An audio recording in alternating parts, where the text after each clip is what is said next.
High hello student, hello everyone, welcome again in Banga Pathshala. তো student, আমরা মাধ্যমিক এবিটিএ টেস্ট পেপার থেকে 2023 এর লাইফ সায়েন্সের চ্যাপ্টার শুরু করেছিলাম। তো লাইফ সায়েন্সে আমরা one by one page solve করে যাচ্ছি। তো আজকে ক্লাসে আমরা পেজ নম্বর 244 সলভ করব। তো স্টুডেন্ট, চলো লেট না করে শুরু করা যাক।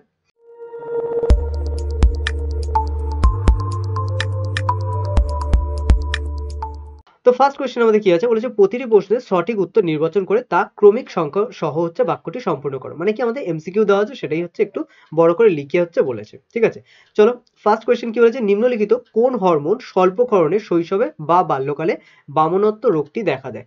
নিম্নলিখিত কোন হরমোন স্বল্প ক্ষরণে, কম ক্ষরণে, এটা বেসিক্যালি কি হবে, জিএইচ বা গ্রোথ হরমোন হবে। কিন্তু গ্রোথ হরমোনের অপর নাম হচ্ছে এসটিএইচ বা সোমাটোট্রপিক হরমোন। সেই জন্য আমাদের অপশন বি হবে কারেক্ট অ্যান্সার। ঠিক আছে, তারপর হচ্ছে কোনটি গুরু মস্তিষ্ক দ্বারা নিয়ন্ত্রিত হয়। কোনটি গুরু মস্তিষ্ক দ্বারা নিয়ন্ত্রিত হয়, কোনটি হবে, স্মৃতি হচ্ছে গুরু মস্তিষ্ক দ্বারা নিয়ন্ত্রিত হয়। ওকে, চলে আসে আমরা নেক্সট কোয়েশ্চেন। বলেছে মানুষের গমনের সহায়ক কঙ্কাল পেশিগুলির মধ্যে নিম্নলিখিত কোন জোটটি সঠিক। তো এর মধ্যে মানুষের গমনের সহায়ক কঙ্কাল পেশিগুলির মধ্যে কোনটি সঠিক, এটা হবে আমাদের কি, আচ্ছা অপশনগুলো কি কি আছে দেখো। বলেছে ফ্লেক্সর পেশি হচ্ছে পাইরিফর্ম, তো পাইরিফর্ম অ্যাকচুয়ালি রোটেটর পেশি। ঠিক আছে, এটা হবে না। বি বলেছে এক্সটেনসর পেশি, ট্রাইসেপস হবে এটা। ঠিক আছে, তো একটু এটা যুক্তাক্ষর হয়ে গেছে। নেক্সট বলেছে আমাদের অ্যাবডাক্টর পেশি, বাইসেপস। আর ডি আছে আমাদের রোটেটর পেশি, ডেল্টয়েড। তো বেসিক্যালি ডেল্টয়েড রোটেটর হচ্ছে না, আমাদের অ্যাবডাক্টর পেশি হচ্ছে, বাইসেপস নয়। আর এক্সটেনশন প্রত্যেকটা ঘটনা আশা করি তোমাদের মনে আছে, ফ্লেক্সর, এক্সটেনশন, রোটেটর এবং হচ্ছে অ্যাবডাক্টর। তো এখানে আমাদের এক্সটেনশন যেটা, সেটা হচ্ছে আমাদের কি, ট্রাইসেপ। এটাই হচ্ছে আমাদের সঠিক উত্তর হবে। ঠিক আছে, নেক্সট কোয়েশ্চেন চলে আসে। বলেছে মিওসিসের তাৎপর্য সংক্রান্ত নিচে কোন বক্তব্যটি সঠিক তা সঠিকভাবে নিরূপণ করো। মিওসিসের তাৎপর্য সংক্রান্ত নিচে কোন বক্তব্যটি সঠিক। বলেছে দেহের সার্বিক বৃদ্ধি এবং পরিস্ফুটন ঘটায়। বি বলেছে জীবের জনন অঙ্গের ও ভ্রূণের বৃদ্ধি। সি বলেছে বংশগত প্রকরণবাহী হ্যাপ্লয়েড গ্যামেট উৎপাদন, বংশগত প্রকরণবাহী হ্যাপ্লয়েড গ্যামেট উৎপাদন। আর ডি বলেছে কোন কোন প্রাণীর দেহে অঙ্গহানি ঘটলে সেটি পুনরুৎপাদন করে। ঠিক আছে, কোনো কোনো প্রাণীর দেহে কোনো প্রাণীর দেহে অঙ্গহানি ঘটলে সেটি পুনরুৎপাদন করে। তো বেসিক্যালি দেখো, আমরা বলেছি মিওসিস সবসময় কিন্তু বেসিক্যালি মানে বৃদ্ধি বা বিকাশের ক্ষেত্রে কখনোই কাজে লাগে না, সেটা সবসময় মাইটোসিস করে। কিন্তু যদি কোথাও গ্যামেট উৎপাদনের ক্ষেত্রে হয় বা হ্যাপ্লয়েড কোষ সৃষ্টি হয়, সেক্ষেত্রে কিন্তু মিওসিস কাজ করে। সেক্ষেত্রে আমাদের অপশন সি হচ্ছে কারেক্ট অ্যান্সার। ঠিক আছে, চলে আসে আমাদের তারপরে 1.5, বাম স্তম্ভের সঙ্গে ডান স্তম্ভ মেলাতে হবে। কি আছে, কোষ চক্র। আচ্ছা, সমতা বিধান করতে হবে, করে নিচে আমাদের এখানে অপশন দেওয়া আছে, সেটার মধ্যে কোনটা ঠিক হবে সেটা লিখতে হবে। তো দেখো, আমাদের সাধারণত ফানের ক্ষেত্রে কি দেখা যায়, জনুক্রম দেখা যায়, তাহলে আমরা বি 2 নম্বর হয়ে যাবে। কোষ চক্র বেসিক্যালি কোথায় থাকে, চেক পয়েন্ট। ঠিক আছে, কোষ চক্রের চেক পয়েন্ট দেখা যায়। তাহলে আমরা এই দুটো অনুসারে দেখি আমরা আমাদের অ্যান্সারটা খুঁজে পাচ্ছি এখানে। এ হচ্ছে 3 আর বি হচ্ছে 2, A3B2। ঠিক আছে, এটাই আছে, A3 এটাই নেই, A3 এটাই নেই, A3 এটাই নেই। তাহলে আমাদের বলতে পারি এখান থেকে যে বি হচ্ছে আমাদের সঠিক উত্তর। ঠিক আছে, বাকিগুলো ম্যাচ করে যাবে। ঠিক আছে, এখানে B2 ও আছে। ঠিক আছে, যে দুটো আমরা ম্যাচ করেছি সে দুটো মিলে যাচ্ছে, কিন্তু বাকিগুলোর সাথে মিলছে না। তাহলে বি হচ্ছে আমাদের সঠিক উত্তর। ঠিক আছে, তাহলে এটা কি, এটা অ্যাকচুয়ালি আমাদের শর্টে কোনো অ্যান্সার খুঁজে নেওয়ার টেকনিক। ওকে, চলে আসে আমরা নেক্সট কোয়েশ্চেন। বলেছে জনন অঙ্গ ও জনন গ্রন্থির পূর্ণতা ঘটে মানব পরিস্ফুটনের শৈশব, বয়ঃসন্ধি দশায়, বার্ধক্য দশায় আর সদ্যজাত দশায়। তো জনন অঙ্গ এবং জনন গ্রন্থি, তো বেসিক্যালি এগুলো আমাদের বয়ঃসন্ধি দশাতেই পরিপূর্ণতা ঘটে বা পূর্ণতা আসে। তো সেই কারণে এখানে অপশন বি হচ্ছে আমাদের কারেক্ট অ্যান্সার। তারপরে বলেছে পুরুষের কোন প্রকার ক্রোমোজোম বিন্যাসযুক্ত গ্যামেট পুত্র সন্তান জন্মাতে সাহায্য করে। তো পুরুষের কোন প্রকার ক্রোমোজোম বিন্যাসযুক্ত গ্যামেট, তো পুরুষের কোন প্রকার ক্রোমোজোম বিন্যাসযুক্ত গ্যামেট পুত্র সন্তান জন্মাতে সাহায্য করে। আমরা পুরুষের পুত্র সন্তান বলেছে, তাই তো, পুরুষ থেকে দু ধরনের গ্যামেট সৃষ্টি হয়, একটা এক্স একটা ওয়াই, তার সাথে 22টা অটোসোম থাকে। সেক্ষেত্রে দেখো পুত্র সন্তান সৃষ্টি হবে বলেছে, তাই তো, বা পুত্র সন্তান জন্মাবে বলেছে। সেক্ষেত্রে অবশ্যই পিতার থেকে আসা 22A+Y যেটা থাকবে, সেটা দ্বারাই পুত্র সন্তান হওয়া বা জন্মাতে সাহায্য করবে। ঠিক আছে, সেক্ষেত্রে আমাদের অপশন এ হচ্ছে কারেক্ট অ্যান্সার। তারপরে বলেছে আমাদের, দেখো এখানে অনেকগুলো আমাদের জিনোটাইপ দিয়েছে। কি কি বলেছে, BBRR। ঠিক আছে, দুটোই স্মল বি দুটোই স্মল আর আছে। তারপরে ক্যাপিটাল বি স্মল আর, ক্যাপিটাল বি ক্যাপিটাল স্মল আর, তারপরে স্মল বি ক্যাপিটাল আর, তারপরে ক্যাপিটাল বি স্মল আর এর মধ্যে কোন জিনোটাইপ গুলো কালো মসৃণ গিনি পিকের ফিনোটাইপকে নির্দেশ করে। ঠিক আছে, তাহলে দেখো ক্যাপিটাল বি সরি, তাহলে দেখো এর মধ্যে কোনগুলো বলেছে, কালো আর মসৃণ। ঠিক আছে, কালো হওয়ার জন্য কি ব্ল্যাক দরকার, দুটোই ক্যাপিটাল বি হতে হবে। ঠিক আছে, নিচে যে অপশনগুলো দেওয়া আছে তার মধ্যে। আর মসৃণের জন্য অ্যাকচুয়ালি আমাদের স্মল আর দরকার, দুটোই। ঠিক আছে, একটা যদি ক্যাপিটাল আর থাকে তাহলে কিন্তু সেটা অমসৃণ হয়ে যাবে, এটা খেয়াল রাখতে হবে। এবার দেখো আমাদের অপশন যেগুলো দেওয়া আছে সেগুলোর মধ্যে দুটোই হচ্ছে ক্যাপিটাল স্মল বি আছে, তাহলে এখানে কালো হবে না। একইভাবে এখানে হচ্ছে এটার জন্য কালো হবে, কিন্তু এটার জন্য যেহেতু হবে না সেক্ষেত্রে আমাদের অপশন এ কাটা। তারপরে চলে আসছে আমাদের অপশন বি। দেখো এখানে হচ্ছে দুটোই ক্যাপিটাল বি আছে, এখানে দুটো নেই একটা আছে, তাহলে এক্ষেত্রে কালো হবে। এবার বলেছে মসৃণ, বলেছে মসৃণের জন্য দুটোই হচ্ছে স্মল আর দরকার, ঠিক আছে, কিন্তু এখানে ক্যাপিটাল আর আছে, তাহলে এখানে বিও হচ্ছে কাটা হয়ে যাবে। তারপরে আমাদের সি তে দেখো কি বলেছে, হ্যাঁ, দুটো ক্যাপিটাল বি আছে, এখানেও একটা ক্যাপিটাল বি আছে, সেক্ষেত্রে কালো ফুলফিল করবে, কিন্তু এখানে মসৃণের জন্য হচ্ছে স্মল আর দরকার, এখানে দুটোই স্মল আর আছে, সেক্ষেত্রে আমরা বলতে পারি অপশন সি হচ্ছে কারেক্ট। যদি আমরা একবার ডিটাকেও দেখে নেবো, কি বলেছে দেখো দুটোই হচ্ছে স্মল বি আছে, তার মানে কি এটা কালো হবে না, তাহলে অপশন ডিও হবে না, সি হচ্ছে আমাদের কারেক্ট অ্যান্সার। ঠিক আছে, তো এইভাবে এগুলো চেক করতে হবে। চলে আসি নেক্সট কোয়েশ্চেন, বলেছে থ্যালাসেমিয়া সম্বন্ধে কোন তথ্যটি সঠিক নয় তা স্থির করো। দেখো কি কি অপশন দেওয়া আছে, বারবার রক্ত সঞ্চালনের ফলে, ঠিক আছে, বারবার রক্ত চেঞ্জ করার ফলে হচ্ছে দেহে লৌহ বা লোহা সঞ্চিত হয়। বি বলেছে অস্থিমজ্জার অতিরিক্ত বৃদ্ধির ফলে হাড়ের গঠন বিকৃত ঘটে বা বিকৃতি হয়। তো অস্থিমজ্জার অতিরিক্ত বৃদ্ধির ফলে, অস্থিমজ্জায় অতিরিক্ত বৃদ্ধির ফলে হাড়ের যে গঠন সেটা কি হয়, বিকৃতি ঘটে। ঠিক আছে, রক্ততঞ্চন ব্যাহত হয়। আর ডি বলেছে হিমোগ্লোবিন উৎপাদনে ব্যাহত হওয়ায় তীব্র অ্যানিমিয়া সৃষ্টি হয়। হিমোগ্লোবিন উৎপাদনে ব্যাহত হওয়ায় তীব্র অ্যানিমিয়া সৃষ্টি হয়। তো দেখো বেসিক্যালি এখানে আমাদের হচ্ছে অপশন সি হচ্ছে কারেক্ট অ্যান্সার, রক্ততঞ্চন এখানে কি হয়, ব্যাহত হয়। বোঝা গেল, রক্ততঞ্চন কি হয় এখানে, ব্যাহত হয়, এটা হচ্ছে আমাদের কারেক্ট হবে। তারপরে চলে আসি আমরা হচ্ছে 1.10, প্রাণের সৃষ্টির বিভিন্ন ধাপ সংক্রান্ত সঠিক ক্রমটি হচ্ছে শনাক্ত করো। তো দেখো এটা আমরা আগের পেজেও পেয়েছিলাম, তো এখানে কি হবে, সবসময় পৃথিবী সৃষ্টি প্রথম হবে, তাহলে সেক্ষেত্রে আমাদের এখানে যেহেতু জীবন সৃষ্টি, জীবনের উৎপত্তি আছে, এখানে একটা অ্যারো হবে যেটা হচ্ছে এখানে পড়েনি, তো বেসিক্যালি এখানে হচ্ছে হবে, তো জীবনের উৎপত্তি আগে দিয়েছে, তার মানে এটা ফার্স্টেই হচ্ছে হবে না। তারপর পৃথিবী সৃষ্টি, পৃথিবীর উৎপত্তি এগুলো আছে, তার মানে এদের মধ্যে আমরা দেখি পৃথিবীর উৎপত্তি, তারপর অক্সিজেনের উৎপত্তি, তার মধ্যে শুধুমাত্র এটাতেই সিতেই আছে অক্সিজেনের উৎপত্তি, সেক্ষেত্রে আমাদের অপশন সি হয়ে যাচ্ছে কারেক্ট অ্যান্সার। ঠিক আছে, তারপরে চলে আসে নিচের কোন বৈশিষ্ট্যটি ইওহিপ্পাস তা স্থির করো। ঠিক আছে, ইওহিপ্পাস মানে একদম প্রথম যে ঘোড়া, সেই ঘোড়ার ক্ষেত্রে কোন বৈশিষ্ট্য দেখা গিয়েছিল, আমরা বলেছিলাম আমাদের হচ্ছে পিছনের পায়ে হচ্ছে 4টি আঙুল, এই সরি সামনের পায়ে 4টি এবং পিছনের পায়ে 3টি করে আঙুল হচ্ছে ছিল, তাহলে এটা হচ্ছে সি হচ্ছে আমাদের কারেক্ট অ্যান্সার হবে, বাকিগুলো হবে না। ঠিক আছে, তারপরে চলে আসে 1.12, কি আছে, মাছের উৎস্থৈতিক বা প্লাবতা রক্ষণকারী, প্লাবতা রক্ষা করে যে অঙ্গ সেটি হলো মাছকে জলে ভাসতে সাহায্য করে, মাছকে ভাসতে এবং শ্বসনে সাহায্য করে।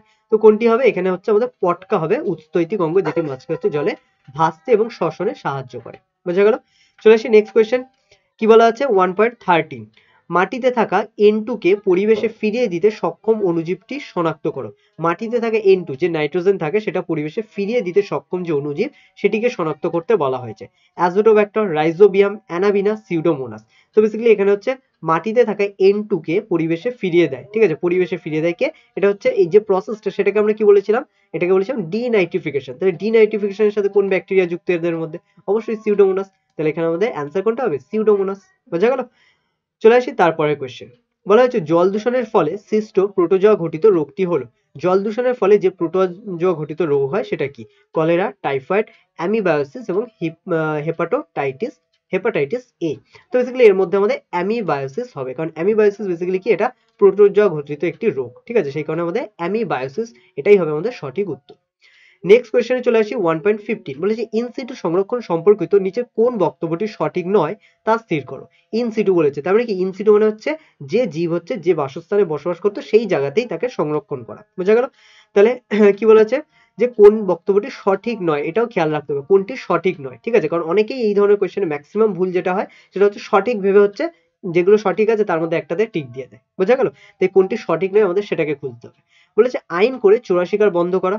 বি বলেছে উপযুক্ত বাসস্থান, খাদ্য এবং পানীয় জলের হচ্ছে যোগান বজায় রাখা। ঠিক আছে, তারপরে বলেছে নিম্ন তাপমাত্রায় তরল নাইট্রোজেনে শুক্রাণু ডিম্বাণু বা শুক্রাণু ভ্রূণ সংরক্ষণ করা। তো এটা হচ্ছে একদমই নয়, কারণ এটা ক্রায় সংরক্ষণ, যেটা হচ্ছে এক ধরনের অ্যাকচুয়ালি এক্সিটু সংরক্ষণ। তাহলে এখানে অপশন সি হয়ে যাবে আমাদের কারেক্ট অ্যান্সার। তো এটাই কি, এটা কি এক ধরনের মানে এটা এই যে বক্তব্য সেটা কি সঠিক নয়, সেক্ষেত্রে এটা কি ইন সিটু সংরক্ষণের সাথে এর কোনো সম্পর্ক নেই। তো এই হচ্ছে আমাদের এমসিকিউ আমাদের কমপ্লিট হলো। এবার চলে আসবো আমরা হচ্ছে বিভাগ খ। বিভাগ খ তে তোমরা প্রত্যেকেই জানো যে 26টা মোট কোয়েশ্চেন থাকে, এখানে শূন্যস্থান থাকে, সত্য মিথ্যা থাকে, তারপর আমাদের ম্যাচিং থাকে এর সাথে বি স্তম্ভ। তো এইগুলো প্রত্যেকটাই অ্যাকচুয়ালি হচ্ছে থাকে। তো এই প্রত্যেকটা নিয়েই কিন্তু অ্যাকচুয়ালি হচ্ছে তৈরি হয় কি, তো এই প্রত্যেকটা কোয়েশ্চেন নিয়েই অ্যাকচুয়ালি হচ্ছে আমাদের টোটাল 26টা কোয়েশ্চেন থাকে। ঠিক আছে, আমরা 26টাই অ্যান্সার করবো, কিন্তু তোমাদের অ্যাকচুয়ালি করতে হয় 21টা, কিন্তু 21টার জায়গায় 26টা কেন করা দরকার, আমি বারবার বলেছি যে এখানে হচ্ছে যে ভুলগুলো হয় সেগুলোকে বাদ দিয়ে যেগুলো ঠিক হয় সেগুলোকে কাউন্ট করে নাম্বারটা দিয়ে দেওয়া হয়। ঠিক আছে, তো সেই জন্য সবসময় চেষ্টা করবে যে 26টাই অ্যান্সার করার। ফার্স্ট কোয়েশ্চেন কি বলেছে, নাইট্রোজেন বিহীন আম্লিক উদ্ভিদ হরমোনটি হলো, নাইট্রোজেন বিহীন আম্লিক উদ্ভিদ হরমোনটি হলো, কোনটি হচ্ছে নাইট্রোজেন বিহীন আম্লিক উদ্ভিদ হরমোন, এক্ষেত্রে হবে জিব্বেরেলিন হচ্ছে নাইট্রোজেন বিহীন একটি আম্লিক উদ্ভিদ হরমোন। ঠিক আছে, তারপরে বলেছে কুকুর বেড়াল রাতের অন্ধকারে ভালো দেখতে পায়, তাদের রেটিনায় ড্যাশ কোষের সংখ্যা বেশি থাকে। তো দেখো রাতের অন্ধকার মানে কি, কম আলোতে ভালো দেখতে পাও, তাহলে কম আলোতে ভালো দেখার জন্য বা কম আলোতে সংবেদনশীল কোন কোষ, রড কোষ, তাই তো, তাহলে সেক্ষেত্রে তাদের কোন কোষের সংখ্যা বেশি থাকে, রড কোষের সাথে সংখ্যা। ঠিক আছে, তাহলে তাদের রেটিনায় কি বেশি থাকে, রড কোষের পরিমাণ বেশি থাকে। ঠিক আছে, তারপরে আছে প্রকৃতপক্ষে আলুর চোখ হলো ড্যাশ মুকুল, প্রকৃতপক্ষে আলুর চোখ হলো কি, অস্থানিক মুকুল। ঠিক আছে, এটা হচ্ছে ভূনিম্নস্থ কাণ্ডের মধ্যেই হচ্ছে অ্যাকচুয়ালি পাওয়া যায়, তো এটা কি এক ধরনের অস্থানিক মুকুল। ওকে, তারপরে বলেছে আমাদের মেন্ডেল F1 যৌন উৎপাদনের জন্য বিশুদ্ধ দীর্ঘাকার ও বিশুদ্ধ খর্বাকার মটর গাছের মধ্যে ড্যাশ পরাগযোগ ঘটিয়েছিলেন। তো বেসিক্যালি তিনি কি করেছে, ইতর পরাগযোগ ঘটিয়েছিল। ঠিক আছে, দু ধরনের পরাগযোগ আমরা পেয়েছি, এক হচ্ছে স্বপরাগযোগ আর এক হচ্ছে ইতর। তো বেসিক্যালি মেন্ডেল কি করেছিল, ইতর পরাগযোগ ঘটিয়েছিল। ঠিক আছে, তারপরে বলা হয়েছে দীর্ঘ অব্যবহারের অঙ্গের অবলুপ্তি ঘটে, দীর্ঘদিন ধরে যদি কোনো অঙ্গকে আমরা অব্যবহার করি মানে ব্যবহার না করি তাহলে অবলুপ্তি ঘটে। এটি বিজ্ঞানী ড্যাশের মতবাদ, কার মতবাদ এটা, এটা হচ্ছে ল্যামার্কের মতবাদ। ঠিক আছে, তারপরে আছে ধান ক্ষেত থেকে উৎপন্ন একটি গ্রিনহাউস গ্যাস হলো, ধান ক্ষেত থেকে উৎপন্ন একটি গ্রিনহাউস গ্যাস হলো কি, মিথেন। বোঝা গেল। তারপরে আসছে আমাদের নিচের বাক্যগুলো সত্য অথবা মিথ্যা নিরূপণ করো। তো এখানে ইস্ট্রোজেন গর্ভাবস্থায় ডিম্বাশয় থেকে ডিম্বাণু উৎপাদন ও রজত চক্র বন্ধ করে। তো এটা অ্যাকচুয়ালি মিথ্যা, এটা আমরা আগের বারও বলেছিলাম যে অ্যাকচুয়ালি হচ্ছে কি, আগের পেজেও আমরা এরকম একটা কোয়েশ্চেন পেয়েছিলাম যে ইস্ট্রোজেন অ্যাকচুয়ালি এটা করে না, এটা প্রোজেস্টেরন করে, যে ডিম্ব উৎপাদন সেটা হচ্ছে গর্ভাবস্থায় বন্ধ রাখে। ঠিক আছে, তো এটা হচ্ছে প্রোজেস্টেরনের কাজ। জাইগোট হলো হ্যাপ্লয়েড প্রকৃতির, তো জাইগোট অ্যাকচুয়ালি হচ্ছে হ্যাপ্লয়েড প্রকৃতির, তো এটা হচ্ছে ভুল, কারণ হচ্ছে জাইগোট অ্যাকচুয়ালি 2n প্রকৃতির হয়, সেক্ষেত্রে সেটা কি ডিপ্লয়েড প্রকৃতির। বোঝা গেল। ক্রোমোজোম বা জিনের সংখ্যা অথবা গঠনের স্থায়ী পরিবর্তনকে প্রকরণ বলে। তো এটা হচ্ছে সত্যি, কারণ জিনের যে পরিবর্তন তার ফলে বাইরের যে বাহ্যিক বৈশিষ্ট্যের পরিবর্তন হয় সেটাকেই বলা হয় কি, প্রকরণ। ঠিক আছে, তারপর হচ্ছে মানুষের পৌষ্টিক তন্ত্রের নিষ্ক্রিয় অঙ্গটি হলো অ্যাপেন্ডিক্স। তো এটা হচ্ছে সত্যি, মানুষের পৌষ্টিক তন্ত্রের মধ্যে একটি নিষ্ক্রিয় অঙ্গ সেটা হলো কি, অ্যাপেন্ডিক্স। ওকে, তারপরে বলা হচ্ছে গ্রিন মাফলার শব্দ দূষণের সাথে সম্পর্কিত। তো একদমই সত্যি, গ্রিন মাফলার এটা কি, শব্দ দূষণের সাথে সম্পর্কিত। তো অ্যাকচুয়ালি গ্রিন মাফলার ব্যাপারটা কি একটুখানি আমি তোমাদের বলি। গ্রিন মাফলার হচ্ছে যদি কোথাও হচ্ছে তোমার জনবহুল এলাকায় প্রচুর হচ্ছে যানবাহন এইসবের আওয়াজ হয়, তাই তো, এইসব জায়গায় কি করা হয়, রাস্তার দুপাশে হচ্ছে যাতে যেখান থেকে যানবাহন যায় তার দুপাশে সারিবদ্ধভাবে হচ্ছে 2 বা 3 সারি করে হচ্ছে গাছ লাগিয়ে দেওয়া হয়। বোঝা গেল। তার ফলে কি হয়, তার ফলে এই যে আওয়াজ সেগুলো গাছের দ্বারা হচ্ছে বাধাপ্রাপ্ত হয়, এবং গাছের দ্বারা বাধাপ্রাপ্ত হওয়ার কারণে বেশি দূর পর্যন্ত ছড়াতে পারে না, এবং এটাকেই বলা হয় অ্যাকচুয়ালি গ্রিন মাফলার। ঠিক আছে, কারণ গ্রিন দ্বারা বেসিক্যালি কি করে, কভার করে দেওয়া হয়, এই জন্য এটাকে বলা হয় কি, গ্রিন মাফলার। এটা এক ধরনের হচ্ছে প্রজেক্ট। ওকে, তো তারপরে কি বলা হয়েছে, জার্ম প্লাজম সংরক্ষণ হলো ইনসিটু সংরক্ষণের উদাহরণ। তো জার্ম প্লাজম কি, জার্ম প্লাজম আমরা বলেছি যে জার্ম বা হচ্ছে শুক্রাণু ডিম্বাণু এগুলো সংরক্ষণ করা, তো সংরক্ষণ হলো ইনসিটু সংরক্ষণের উদাহরণ। তো এটা হলো মিথ্যা, কারণ এটা এক ধরনের হচ্ছে এক্স সিটু সংরক্ষণ। বোঝা গেল। তারপরে কি আছে, এ স্তম্ভের সঙ্গে বি স্তম্ভে হচ্ছে মিলন ঘটাতে হবে, মানে ম্যাচ করতে হবে। কি বলা আছে, বলেছে দ্বিনেত্র দৃষ্টি, কাদের ক্ষেত্রে দেখা যায় দ্বিনেত্র দৃষ্টি, প্যাঁচার ক্ষেত্রে দেখা যায় আমাদের দ্বিনেত্র দৃষ্টি। ঠিক আছে, তো এটা হবে কি, প্যাঁচা। তারপরে কি আছে, জেনোগ্যামি, জেনোগ্যামি অ্যাকচুয়ালি কোথায় হয়, জেনোগ্যামি অ্যাকচুয়ালি হচ্ছে আমাদের জেনোগ্যামি অ্যাকচুয়ালি, আচ্ছা এটাকে আমরা হচ্ছে পরে করি, ঠিক আছে, লাস্টে করি। বলেছে প্রজাপতি আর পাখির ডানা, ঠিক আছে, প্রজাপতির ডানা পাখির ডানা দুটোই উঠতে সাহায্য করে, তাহলে এটা কি, এটা অ্যাকচুয়ালি হচ্ছে সমস্ত হবে না, এটা হবে সমবৃত্তীয়। ঠিক আছে, কারণ এদের কাজ একই কিন্তু উৎপত্তি আলাদা। ঠিক আছে, বিটা থ্যালাসেমিয়া, ঠিক আছে, আমরা দু ধরনের থ্যালাসেমিয়া পেয়েছি, আলফা আর বিটা। তো বিটা থ্যালাসেমিয়া কেন হয়, 11 নম্বর ক্রোমোজোম, তো এটা হচ্ছে সি এর সাথে ম্যাচ করে যাবে। ঘোড়া ও মানুষের অগ্রপদ, ঘোড়া আর মানুষের অগ্রপদ দুটোই কি, সমস্ত অঙ্গের হচ্ছে উদাহরণ, তাহলে এটা হবে কি, এ। ওকে, তারপরে বলেছে আমাদের হিমোফিলিয়া, হিমোফিলিয়া কি অ্যাকচুয়ালি, এটা হচ্ছে ক্রিস ক্রস উত্তরাধিকার, মানে ক্রিস ক্রস উত্তরাধিকার, এটা বংশ পরম্পরায় হচ্ছে একের থেকে আরেকজনের মধ্যে হচ্ছে সঞ্চারিত হয়। তো এটা কি এক ধরনের ক্রিস ক্রস উত্তরাধিকারের মাধ্যমে এটা সঞ্চারিত হয়। ঠিক আছে, তাহলে এবার কি আছে আমাদের, যেটা ছেড়ে গেছি আমরা সেটা কোনটা, জেনোগ্যামি। জেনোগ্যামি অ্যাকচুয়ালি কি, অপরিচিত কোনো গ্যামেটের সাথে মিলন। ঠিক আছে, যেটা অ্যাকচুয়ালি এক ধরনের ইতর পরাগযোগ।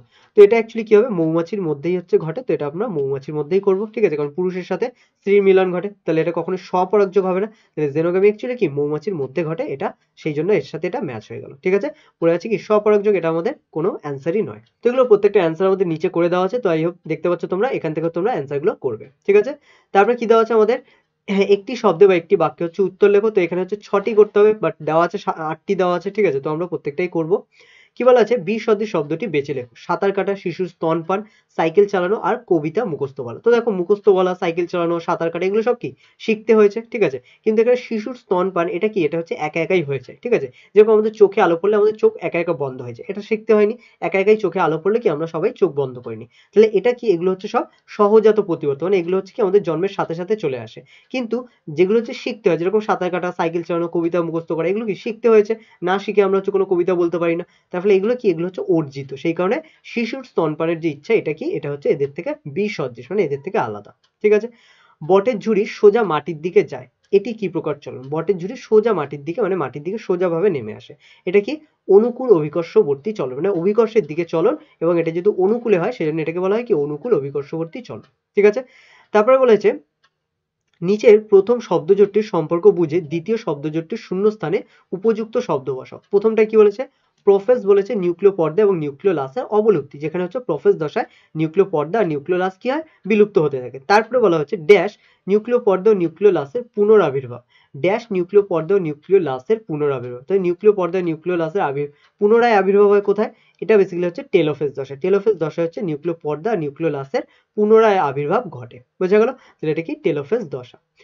তারপরে কি আছে, বংশগতির কোন প্রকার ঘটনায় F2 জনুর জিনোটাইপিক ও ফিনোটাইপিক অনুপাত সমান হয়। বংশগতির কোন প্রকার ঘটনায় F2 জনুর জিনোটাইপিক ও ফিনোটাইপিক অনুপাত সমান হয়। বংশগতির কোন প্রকার ঘটনায়, ঠিক আছে, বংশগতির কোন প্রকার ঘটনায় F2 জনুর জিনোটাইপিক ও ফিনোটাইপিক অনুপাত সমান হয়। তো বেসিক্যালি বংশগতির আমাদের অসম্পূর্ণ প্রকটতায় জিনোটাইপিক বাইরে যেটা দেখা যায়, ফিনোটাইপিকও ঠিক সেটাই হয়, ঠিক আছে। মানে এখানে কি 1:2:1 যে অনুপাত, সেটা জিনোটাইপিক ফিনোটাইপিক দুটোর ক্ষেত্রে একই থাকে আমাদের, একমাত্র অসম্পূর্ণ প্রকটতার ক্ষেত্রে, ঠিক আছে। তারপরে কি আছে, নিচের 4টি বিষয়ের মধ্যে 3টি একটি বিষয়ের অন্তর্গত, সেটি খুঁজে বের করো। স্থানীয় জীব সম্পদ সম্বন্ধে যাবতীয় জ্ঞান, ঠিক আছে, এটা একটা বিষয়। পিবিআর মানে হচ্ছে পিপলস বায়োডাইভার্সিটি রেজিস্টার।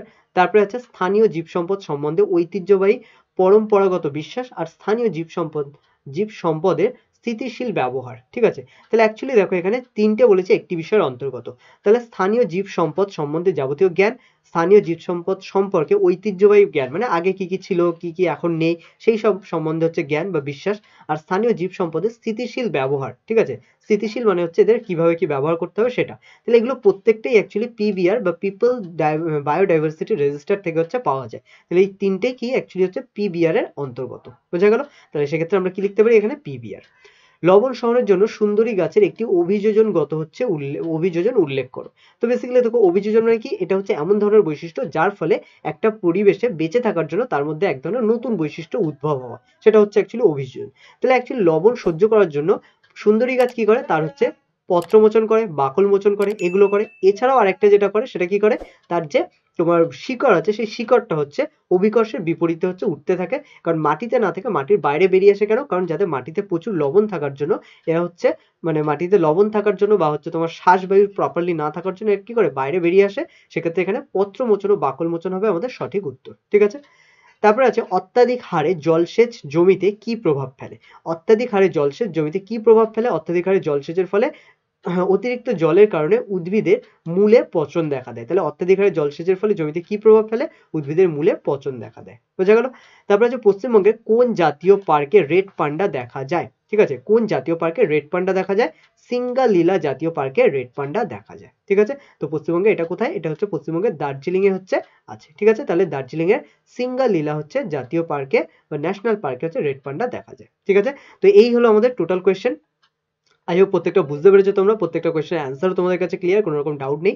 তো নাও স্টুডেন্ট আজকে ক্লাস বেসিক্যালি আমরা এখানে শেষ করব, এবং তোমরা হচ্ছে প্রত্যেকে আই হোপ প্রত্যেকটা বুঝতে পেরেছো। আর যারা যারা আজকে ক্লাসে নতুন তাদেরকে অবশ্যই বলবো যে এই ধরনের যে টেস্ট পেপার সিরিজ এগুলো আমাদের অলরেডি আগে অনেকগুলো আছে, সেগুলো তোমরা চাইলে হচ্ছে গিয়ে দেখতে পারো, প্লে লিস্ট করে পরপর আছে।